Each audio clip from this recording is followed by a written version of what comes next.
Hello, 87.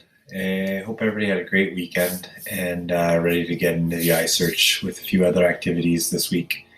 What I'm going to do is talk about a couple of things, go into the schedule, and then discuss a short activity for tomorrow. So first up, marks. I noticed just looking in classroom that there have been some Earthship, math, and science stuff from last week submitted. Great. I'll read it and mark it, give you feedback tomorrow. And I haven't heard that the return work is clogging everything, so those 1 out of 1 or 100 out of 100 marks seem to be working. The survey, thank you for filling out the survey. Those of you that did it, that feedback is great. What I saw in that survey is that the most important, the best tool for you in math is Khan Academy. Easy. So I put Khan Academy stuff up for this week, and that you like the bigger problems and you don't like the stuff out of the textbook. So there's no textbook stuff this week.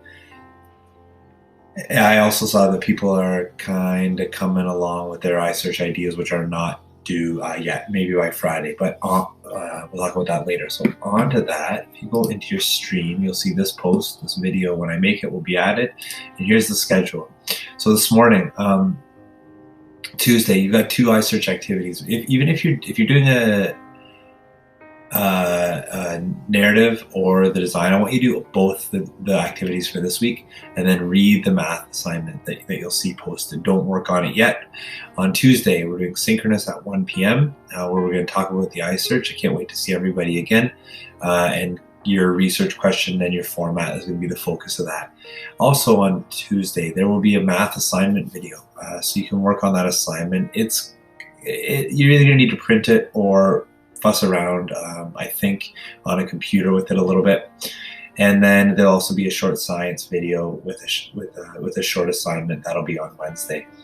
And those you'll see are either due Thursday or Friday, depending on what works best for you. I recommend kind of just doing them and getting them out of the way and turning them in.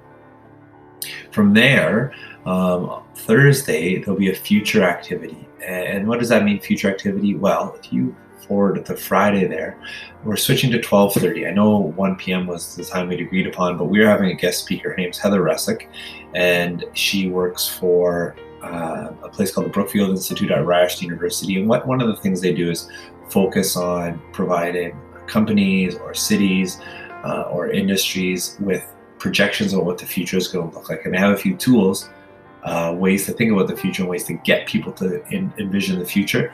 We're going to do one of those on Thursday, and then Heather's going to meet with us on Friday at 12:30, so be ready for that.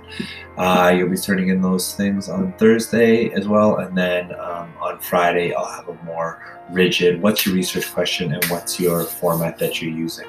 And if you already think you know that, send it to me via email. We can do an email exchange getting ready for the Wednesday synchronous learning thing. Also on Wednesday, there'll be an opinion question posted in stream. Okay, so quickly then, moving back over to the activity for tomorrow, being classwork, under iSearch Week 1 activities.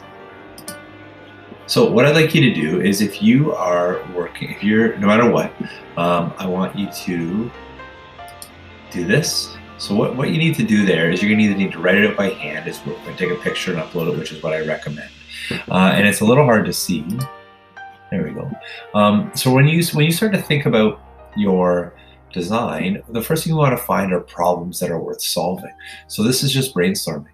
Dreams, things I wish would exist. I wish I could collaborate more with other teachers. That was already filled in. But I want you to come up with your own. What do you wish would exist? Bang, bang, bang, bang. And how might we create solutions? So here, so one thing I was thinking about on the weekend, I wish I could handle the wood before I order it from a construction store. So then how might we replicate the handling of the wood process as we shop for curbside pickup? Whatever stuff that bothers you, things you wish were better, things you wish exist, list them here, and then start to think about how might we here. So you can do this obviously on a Google Doc and upload it, or by hand, take a picture and upload it. I recommend you do that tomorrow. And then the other thing is, we're going to open this narrative arc, this exciting enticing incident, that starts the story. Rising action is, okay, what's going to happen? What's going to happen? Climax, the big moment. The falling action, okay, now we've sort of come down from the big moment, and then the resolution, it kind of, everybody feels good about what has happened. That's the basic narrative arc. What you want to do is read this story, How Marketers Get You to Buy New Stuff. It's out of The Atlantic. And there's a specific story in there. And it is the story right here, part about Matt Ogle and Spotify.